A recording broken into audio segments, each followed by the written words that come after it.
A narcissist's charity is never about the cause. It's all about the applause. Welcome to Light and Shadows. Today's episode will seem dark for some and enlightening to others. So let's dive into what is a narcissist and more in depth, what is a covert narcissist and how it affected my life. Please remember that these are my own views regarding what happened to me. I am not a mental health professional. However, I did live through 7 years of abuse at the hand of my... What is narcissism?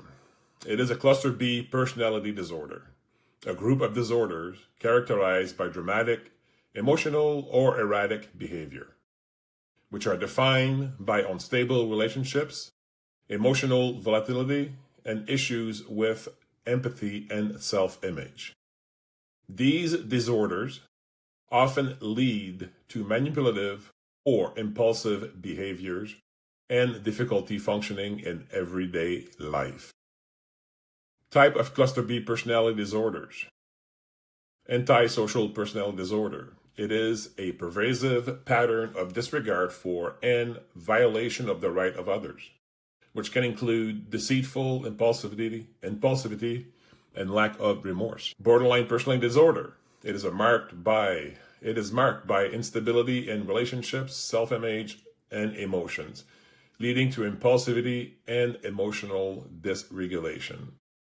Histrionic personality disorder is characterized by a pervasive need for attention, often expressed through dramatic and exaggerated emotions and behaviors, and an excessive concern with appearances. Narcissistic personality disorder. It involves a grandiose self of self-importance and need for admiration, a lack of empathy, and a belief in being special or superior. Key characteristics: emotional and behavioral patterns. Individual may experience intense mood swings, be overly emotional, or act in a dramatic and unpredictable way. Interpersonal issues often have difficulties forming and maintaining stable, healthy relationship. Impulsivity and risk-taking includes impulsivity and recklessness, which can lead to legal and social problems. Lack of empathy, defined by a significant lack of empathy for others. Next will be different types of narcissists. The main types of narcissism are grandiose or overt, and vulnerable or covert. Grandiose, overt narcissism. These individuals appear confident, arrogant, and have an inflated sense of self-esteem. They often seem charming and well-liked, but are typically exploitative. Vulnerable or covert narcissism. They are more passive-aggressive, hypersensitive, and present as victim. They are insecure and hypersensitive to criticism, masking their grandiosity behind a facade of neediness. What is a covert narcissism? It is a subtler form of narcissism that can be more difficult to identify than overt narcissism. While overt narcissists are often grandiose and attention-seeking, covert narcissists may appear shy and at the core lack of empathy and need for admiration and control. Emotional intelligence involves the ability to understand and manage one's own emotions, as well as the emotions of others. While individuals with covert narcissistic trait may appear to have emotional intelligence due to their ability to read and manipulate others' feelings, their use of emotion is often self-serving and lacks genuine empathy. Other subtypes. Malignant narcissism, a more severe form that combines narcissistic traits with antisocial behavior, aggression, and a lack of conscience. It is often associated with the dark triad of personality traits. Communal narcissism. These individuals focus on their own perceived selflessness and give and take within a communal sphere, seeking admiration for their good deeds and humanitarian effort. They may see themselves as superior because of their perceived helpfulness. Antagonistic narcissist. This type is characterized by manipulative and spiteful behavior, often using deceit. A seductive narcissism. This subtype focuses on using charm, sexuality, and beauty to gain admiration and attention. Spiritual narcissism. This is a form of communal narcissism where individuals use spiritual belief or practices to feel superior to others. Cerebral narcissism. This type seeks admiration, for their intellect, knowledge, and abilities. Sexual narcissism. A variation of somatic narcissism, this subtype focuses on their sexual conquest and romantic encounters to gain a sense of superiority. The dark triad is a psychological concept referring to three personality traits: narcissism, Machiavellism, and psychopathy. These are considered dark because they are linked to malevolent qualities and manipulative, callous, or aggressive behavior. High in these traits may exhibit traits like a lack of empathy, self-enhancement, and a willingness to exploit others for personal gain. All right, so let's dive into the actual narcissism. Key characteristic: grandiosity and a sense of entitlement and excessive self-importance. Behavioral tendencies often involve self-enhancement, a need for admiration, and a high degree of self-involvement. Machiavellism. Key characteristic: a tendency to be manipulative and deceitful. Behavioral tendencies: strategic and calculated, use of deception to achieve personal goals, often appearing charming while using duplicity. Psychopathy. Key characteristic: callousness, impulsiveness, and a lack of empathy or remorse. Behavioral tendency: impulsive behavior, thrill-seeking, and a disregard for social norm and the feeling of others. Implications: that's the relationships. Individuals with these traits may conceal their true nature to earn trust before exploiting it for their personal gain. So, before I talk about anything else, I want to talk about emotional intelligence, because people with narcissistic personality disorder don't have emotional intelligence. They fake it because of how narcissism is something you're not born with. It's something that you learn through childhood neglect and so on and so forth. I'll get to that later on. And that is the reason why people who are narcissistic do not have emotional intelligence, or they have it to childlike, like their emotional intelligence is stunted to a child. So they're not capable to use the emotional intelligence like a normal adult would, because they don't have that part that's telling them what to do or what's right and what's wrong. So, without further ado, let's jump into what is emotional intelligence. Emotional intelligence is the ability to perceive, understand, manage, and use your own emotions, as well as those of others. It involves being self-aware of your feelings, regulating them effectively, and having social awareness to empathize with and influence others. This skill set is crucial for building strong relationships, succeeding in the workplace, and navigating challenges. Key component of emotional intelligence: self-awareness, recognizing your own emotion and understanding how they affect your thoughts and behavior. Self-management, the ability to control impulsive feelings, managing your emotion in a healthy way, and adapt to changing circumstances. Social awareness, empathizing with others and understanding their emotional need and concern. Relationships management, the skill of managing interactions with others, which includes influencing them and communicating effectively and resolving conflicts. Okay. Emotional intelligence versus a covert narcissist woman.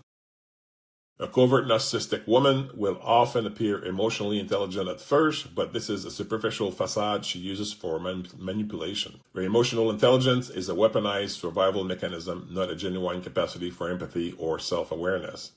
While she may be skilled at reading others' emotions to exploit their vulnerabilities, she lacks true emotional maturity and self-reflection. False versus genuine emotional intelligence. So on this one, I'll go with the characteristic for the covert narcissist and the characteristic for people with real emotional intelligence. So characteristic: self-awareness for a covert narcissist. Presents as humble and self-effacing, but this mask is a fragile, grandiose inner self. Cannot take accountability and instead play the victim to deflect blame. Now, self-awareness for a truly emotional intelligent person: pauses to introspect, considers others' perspective, and take responsibility for their action, is aware of their emotions and behavior. Empathy displays for a covert narcissist false empathy by mirroring or faking concern to gain trust or manipulate situations to her advantage. Her empathy disappears when it no longer benefits her. Empathy displays for the truly emotional person genuinely perceives and understands another person's feeling and perspective, considers the impact of their words and action on others. Handling conflict for a covert narcissist avoids direct conflict and instead uses passive-aggressive tactics like the silent treatment, guilt tripping, or subtle undermining, and then they recruit minions to turn people against the person they are fighting with.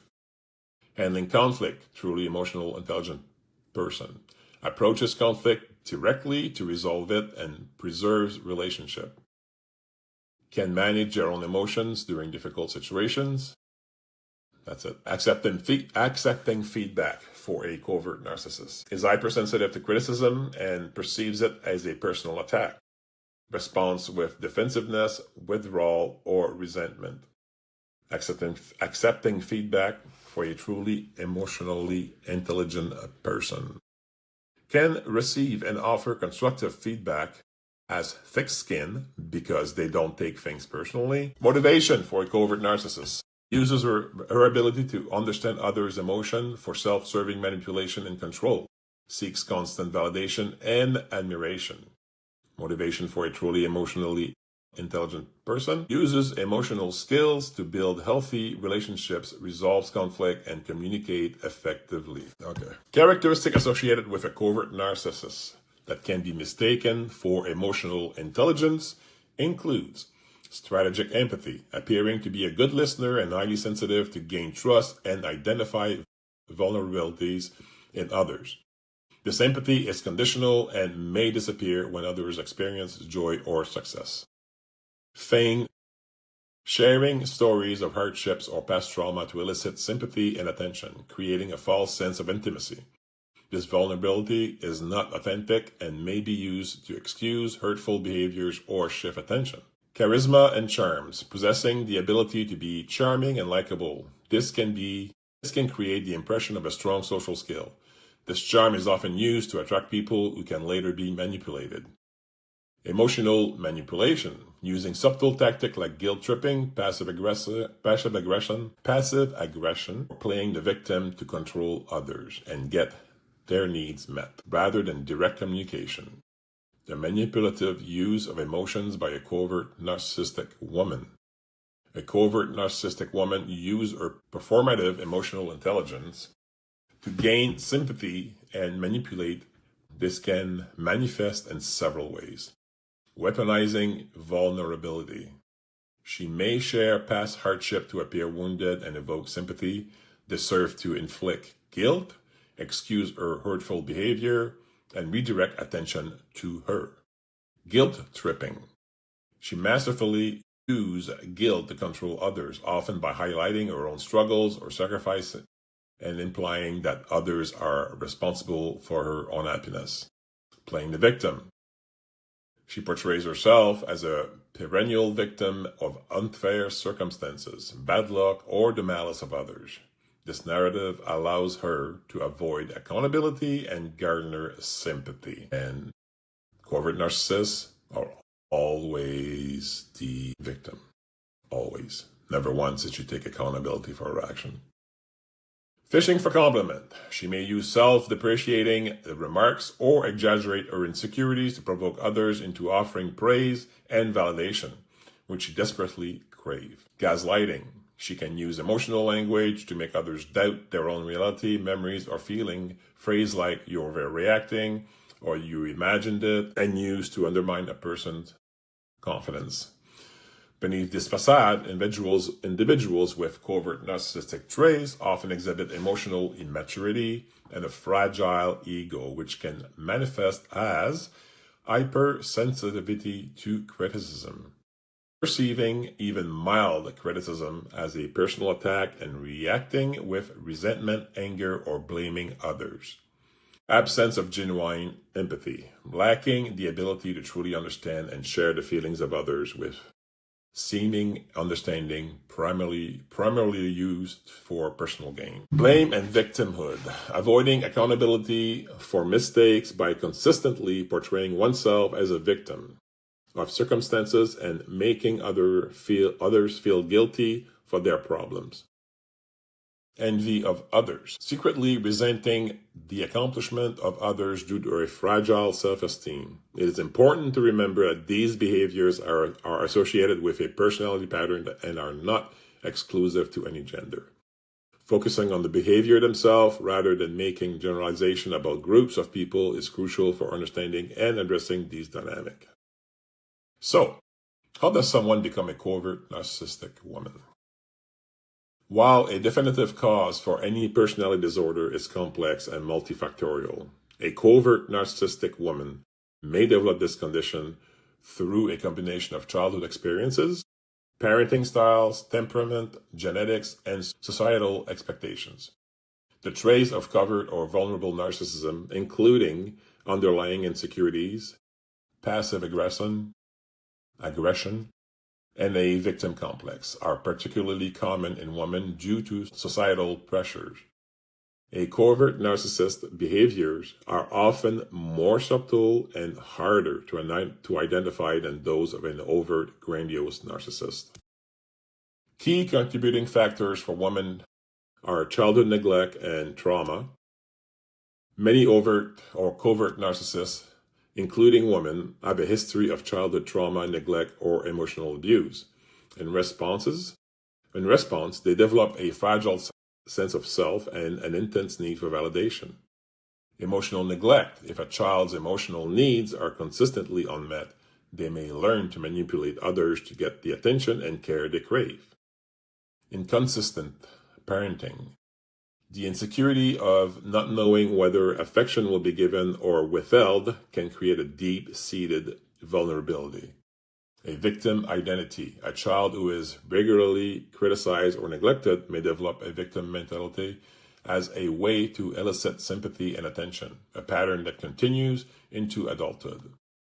Dysfunctional parenting style, the way a person is raised, can significantly contribute to the development of covert narcissistic trait. Overvaluing achievements. Parents who place excessive emphasis on status, praise, and performance can raise a child who learns that their worth is conditional upon external validation rather than inherent. Projecting into the child of a narcissistic parent may become the emotional dumping ground for the parent's own flaws and insecurities. This dynamic often leaves the daughter with chronic guilt and a feeling of never being good enough. Parental mirroring. Some individuals with covert narcissism are children of overt narcissism parents. The child may internalize feelings of inadequacy from their parent, believing they are not worthy of attention, and become withdrawn and introspective. Societal expectations and gender roles. Psychological research indicate that narcissistic traits manifest differently in women than in men, often fueled by social and cultural influences. Physical appearances. A constant focus on a woman's physical appearance in modern culture can lead to a profound sense of insecurity and shame, which may contribute to covert narcissistic tendencies. Relational aggression. While overt male narcissists might display dominance openly, female covert narcissists often use relational aggression, such as gossip and manipulation, to damage others' reputation. Disguised manipulation. Many female narcissists learn to disguise their need for control under a mask of self-sacrifice or vulnerability. They may frame their needs as kindness or use martyrdom to elicit sympathy and admiration. The underlying psychology at the core of covert narcissism is a fragile sense of self-esteem that fluctuates between feelings of superiority and deep insecurity. As a coping mechanism, An individual with this condition may create a carefully constructed false self, driven by deep-seated insecurities, shame, and a fear of inadequacy. And yeah, she definitely had a false self. Actually, she had two. It is important to remember that these factors do not predetermine a diagnostic. The development of any personality disorder is highly complex and varies from person to person. Again, this is my own view from what I've lived through. I'm not saying anybody is narcissist. I'm saying that she displayed 99.9% of the traits. You go from there. The covert narcissistic woman, also known as a vulnerable or introverted narcissist, often hides her manipulative and entitled nature beneath a guise of shyness, sensitivity, or victimhood. Unlike overt narcissists who openly demand attention, covert narcissists use more subtle and passive-aggressive tactics to secure admiration and control, making them difficult to spot and extremely destructive in relationships. Common traits and behaviors. Victim mentality. She portrays herself as the perpetual wrong or misunderstood party in every conflict. This draws sympathy and attention, allowing her to manipulate others into caretaking roles while deflecting responsibility for her own action. Hypersensitivity to criticism. Despite appearing fragile, she cannot handle even gentle feedback. She's reacting with an over display of rage, she may respond with passive aggression, sullen withdrawal, or by turning the criticism back on you. Passive-aggressive behavior. Rather than expressing anger directly, she uses subtle, indirect tactic to punish or get her way. This might include the silent treatment, backhanded compliments, or deliberately forgetting important information, which is done to me several times. Exploitation masked as kindness. Her seemingly generous and compassionate gestures are not genuine. She may volunteer for charity or appear selfless in public, but her true motivation is to receive praise and maintain a positive image. It's always about her image.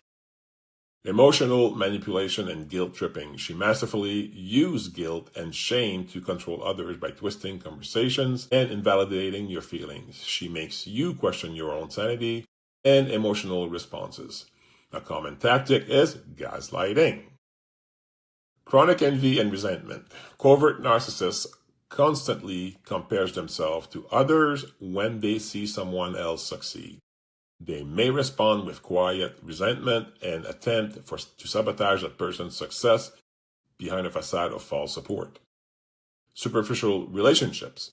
Lacking genuine empathy, she struggled to form deep emotional bond. Her relationships are transactional, built only to provide her with narcissistic supply, the attention, praise, or pity she craves. How female covert narcissists manifest in relationships.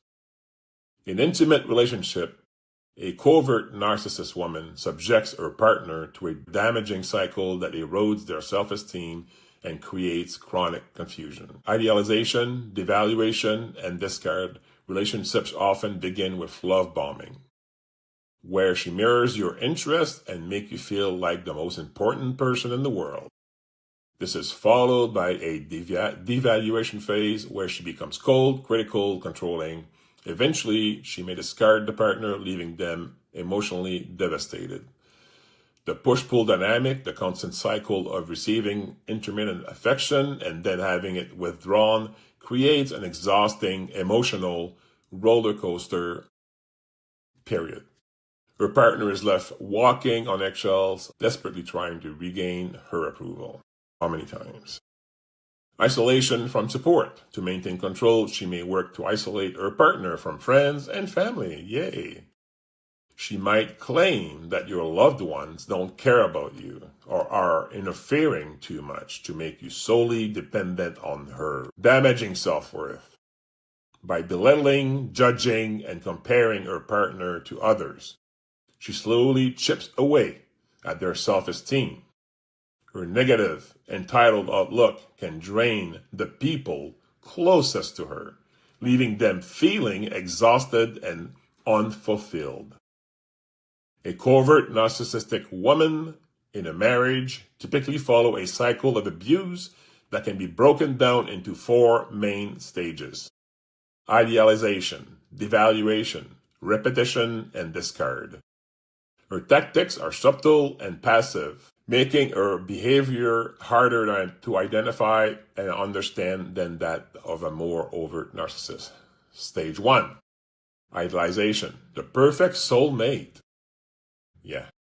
This phase, often called love bombing in disguise, is a time of intense and seemingly deep emotional connection, which was all bullshit.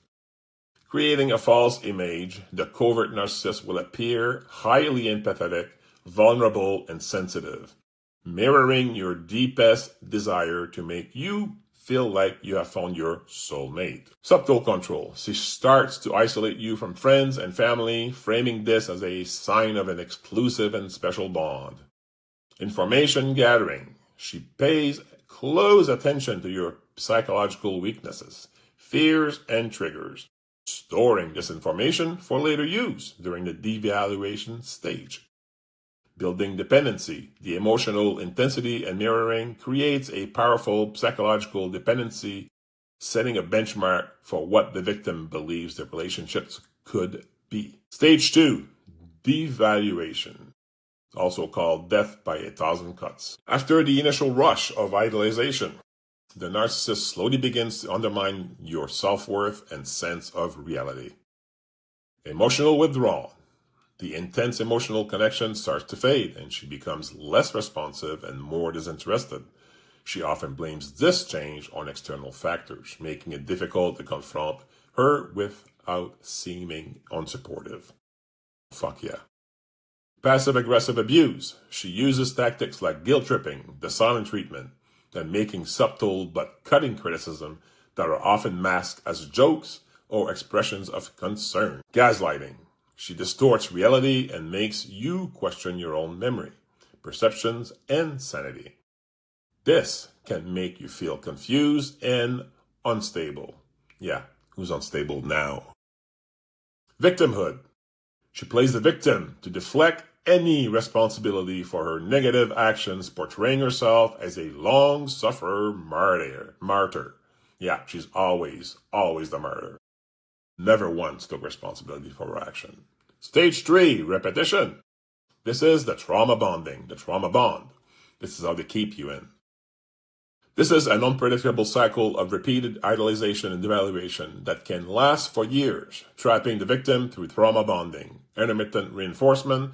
Just as you begin to question the relationship or consider leaving, she will offer you a breadcrumb of positive attention or an apology, which is never real, briefly bringing back the hope of an emotional high from the idolization stage. Yeah, it lasts about a week. Power and control. By keeping you on an emotional roller coaster, she maintains control as you become hypervigilant and addicted to her unpredictable behavior. Triangulation. The covert narcissist introduces a third party, like an ex, a friend, a coworker, to make you feel jealous and insecure. Escalating demand. She expects more and more reassurance, pampering, attention, creating a dynamic where your life revolves around her moods and her need, her majesty. Stage 4, discard, the final act of cruelty. When she finds a new source of narcissistic supply or decides you are no longer useful, the covert narcissist will end the relationship. Cold withdrawal. Unlike a dramatic discard, she will quietly pull away and become emotionally distant, leaving you feeling confused and abandoned. Victim blaming narrative. She constructs a story for mutual friends and family where she is the victim of your demanding or unstable behavior, preserving her innocent public image. No closure. She ends the relationship without explanation, leaving you to question what went wrong and feel profound shame and self-doubt. Hoovering. Even after the discard, she may attempt to hoover, suck you back in. Your text and false apologies, or with text and false apologies, to reestablish control. If you re-engage, the idolization and devaluation cycle will simply repeat. Now, she did the opposite to me. She did the reverse dismissal or discard. She gaslighted me so much for so long that when I blew up, I had a narcissistic meltdown. Sorry guys, drawing a blank here. Anyway, I had a meltdown, and that wasn't good. And I told her exactly what I thought about her, and I told her to get the fuck out. What is narcissistic conditioning? You can think of conditioning a lot like you can think of a dog training. As you raise a dog, you reward them for good behaviors in order to encourage more of it. For toxic owners, though, negative reinforcement allows them to instill fear that prohibits behaviors they dislike in their dogs, often at the cost of creating new negative behaviors. They smack the dog when it pees on the floor. They scream at the dog when it tips over the trash and spreads it around the house. Over time, the dog learns to be scared when it feels the urge to play with the trash or to wee on the floor. That's very similar to the way narcissistic conditioning works, except they do it with people. To be conditioned by narcissistic abuse is to learn a pattern of self-denial and self-loathing. Narcissistic conditioning is the behavioral programming we receive subconsciously after experiencing long-term narcissistic abuse. Our behaviors and our beliefs are changed. We are programmed to react in ways that are convenient for narcissists and not for our happiness. Far from reciprocating and mutual appreciation, you will receive the silent treatment. Narcissistic rage of grandiose proportion over nothing, such as an innocuous request to do something you want to do for a change. Tantrums, raging, crying, bullying. In other words, to make sure you get back in your box so they can control you again. Yup, I've had to make myself small for years. Now, and my first instinct now is to walk on eggshells whenever I had to, but I was forced to, because if I didn't, all hell will break loose and the drama would fucking start again. So it'll take some time for me to unlearn a lot of these behavior. Although I'm doing well with the unlearning and then the recovering process, I still got a little bit to go. How to deal with a covert narcissist? Document everything, because covert narcissists are skilled at distorting reality. It is crucial to keep a record of conversation and incidents. This helps you stay grounded in what you know and prevents them from making you question your own perception. Set firm boundaries. Decide what behaviors you will and will not tolerate and enforce these boundaries. Mine are ironclad. Now, be prepared for her to react with retaliation or a victim persona, as your boundary setting is a threat to her ego. Control your own anger. A narcissist can use your frustration or temper against you to play the victim. Remain calm and centered to avoid giving them ammunition for further manipulation. Use the gray rock method. I am a gray rock. I do not feel anything. I do not express anything. That's how you deal with a narcissist. Do not take it personally. The lack of empathy and entitlement is not a reflection on your worth, but a result of your own internal damage. Her manipulation has nothing to do with you and everything to do with her. Limit contact. If possible, create emotional and physical distance to protect yourself from her destructive behavior. Build a support system. Cultivate healthier relationships with friends and family who provide genuine emotional support. Seek professional help. A therapist can help you rebuild your self-esteem and navigate the emotional damage caused by the relationship. It's a good thing that I've been seeing my therapist for over 10 years. She has notes on everything that happened in my marriage, because that's what I need to work on. All right, let's continue. 6 phrases a narcissist can't stand. Scrolling, not scrolling, no. Let's see. All right. Okay, 6 phrases a narcissist can't stand.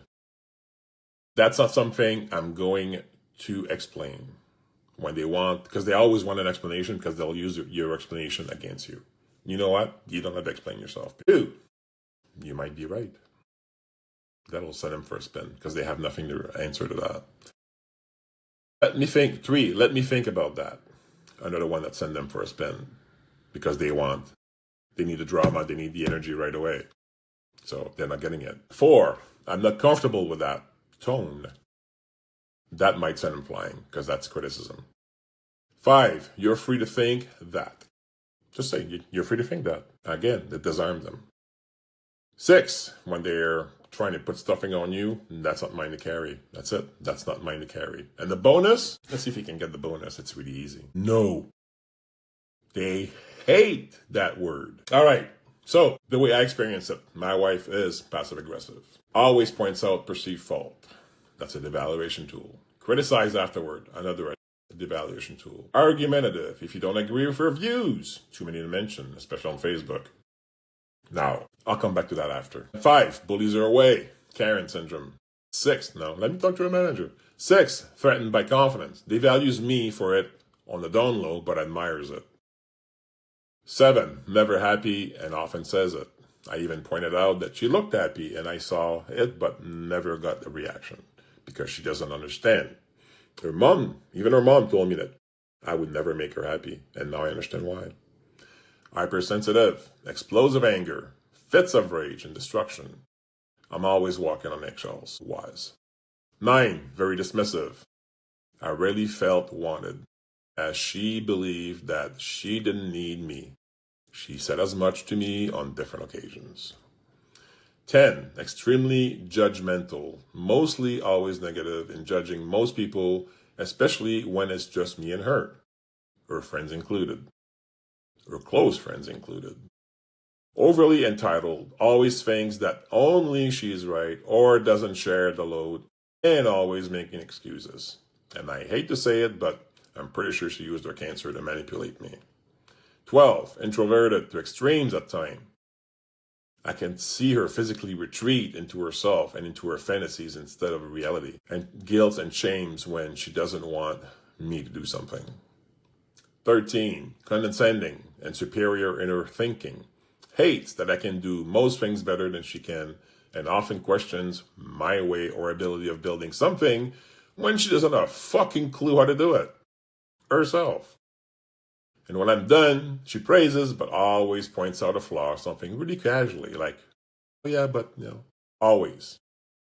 She always puts men down. She's always quick to say he's abusive.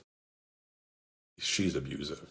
She's projecting without proof. And always talks bad about authority figures, cops, unless she needs them, that they're, sir. Yeah. 14, idolize and devaluate in a constant repeat cycle. Love bombing, then tear you down, and repeat this often. That's emotional abuse, and that's usually happened almost every month. In the last 6 months, it was every week after a therapy session. 15, different public image. That's why she hates that I talk openly. Or, as she calls it, hijacking her friends to her friends. She's afraid that I'm going to talk bad about her to her friends. Yeah. To her friends, she presents that sweet and innocent persona. Then Karen comes out. At home, she's very different and bossy. Pushing, intolerant, always projecting, blame shifting, avoiding, gaslighting, and no one but me saw that, except for a few people. Gaslighting, whenever confronted or criticized, like when I asked her why she said that she wasn't sure that she was in love with me, then she doesn't remember or says I'm delusional. That's one of her favorite words. He's delusional. Yeah, who's fucking delusional now? 17, very cynical and distrusting of others, me especially. Very dark views on the world. 18, empathy for herself but not for others, and mirror in her other persona. 19, always act the victim and never takes accountability. If she's called out in her persona, she will transfer all this to me, and God help if I dare disagree. And early in our relationship, she told me how she was the victim of everyone in her relationships, and that I was her true love. Yeah, bullshit. 20, twists my problems to be about her. When I absolutely needed to talk to her about my feelings, She would start an argument, then twist it and turn it into something that I've done in the past, and leave me reeling and confused, and frustrated, and questioning myself. That's mental and emotional abuse. She truly ignored my feelings and doesn't see anything wrong with that. No empathy. She doesn't look at people, at people as objects, people or things they can use. She can use. 21, exploited my vulnerability while pressing me to be vulnerable and use every bit of it against me. And she believed in those things as a deep flaws. You know what? Yeah, let's talk about deep flaws. 22, she never accepts criticism, good or bad, and will often explode in rage or will punish or cut off a connection if needed. I've seen her do it many times. Friends, family, doesn't fucking matter. 23, don't place or denies her anger and will not speak of any overreaction or loss of emotional control ever. If brought up by me, then she plans revenge by starting with, I don't feel safe with you. If I didn't hear that word 1,000 times, I didn't hear it once in the last year. She constantly used this tactic to keep me at bay emotionally and physically, or as a theatrical drama when she's playing the victim, like when the cops came with her last time. She once demolished a new laptop I had given her by repeatedly smashing on the floor until only pieces were left because she couldn't get Adele's tickets. Yeah, wanted to see Adele in Las Vegas, she couldn't get tickets. So she destroyed the fucking laptop I just bought her. Frightened the dogs, blame me, or don't play it all together by blame shifting. Yeah, threw the fucking laptop on the floor until it was in pieces. Now, is that somebody stable? 24, smear campaign against me using the extremely vulnerable secret I trusted my wife with. That's so cruel, there's no word for it. And there's no fucking excuse for that one either. She very, very often talk about people behind their back and always negatively as it makes her feel superior. But I realize now this constant negativity really affected me, my mood, and my judgment. Vengeful. I see her in fits of vengeance. She can be a complete monster at times. 27, triangulation.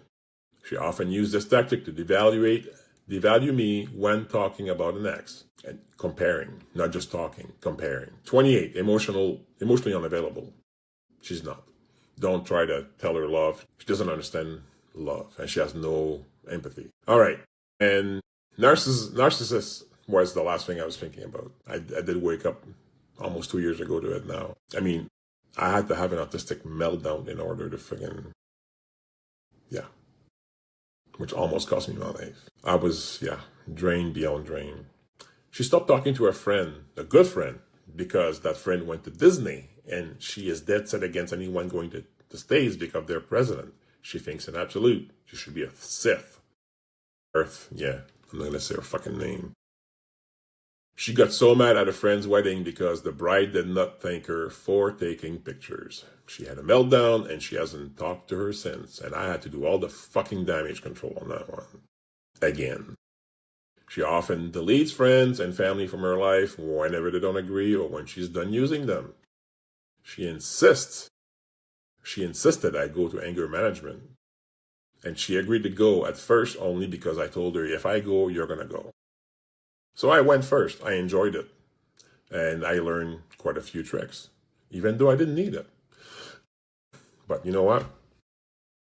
So when her time come, she's going for a day and a half. Then she found an excuse to validate why she couldn't go back. People were disturbing her. There was 2 guys always came late, blah, blah, blah, blah, bullshit.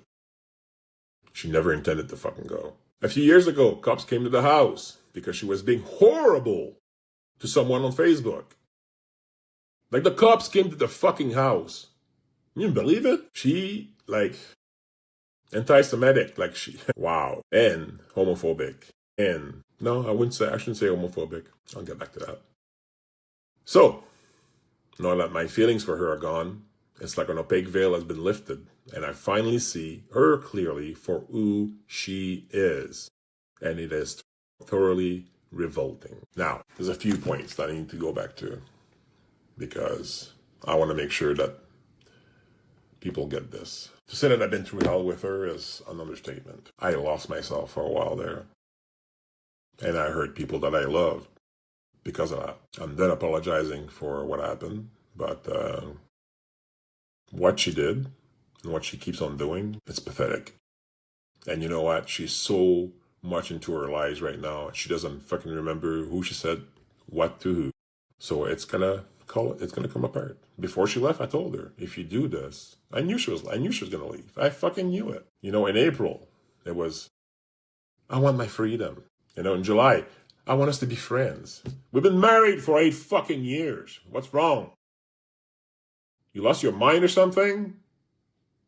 Fuck. Yes, I'm pissed off. Yes, my shadows are coming out. And you know what? It's healthy. It's healthy to direct my anger this way. But what she did to me, wow. And all the stuff that she's telling people about me, which is all untrue. She thinks that I'm going to care about this. I'm autistic. I don't give a fuck about what people think of me. I could fucking care less. So you know what? Shove it up. You know what? I could go on and on. The thing is, I've been studying her since January 1st. I was going to leave her that day because she went at my son again and took the time to come and visit. So I just sat down for the next 8 months and 14 days and observed and took notes. And I remember every word that was said. So you know what?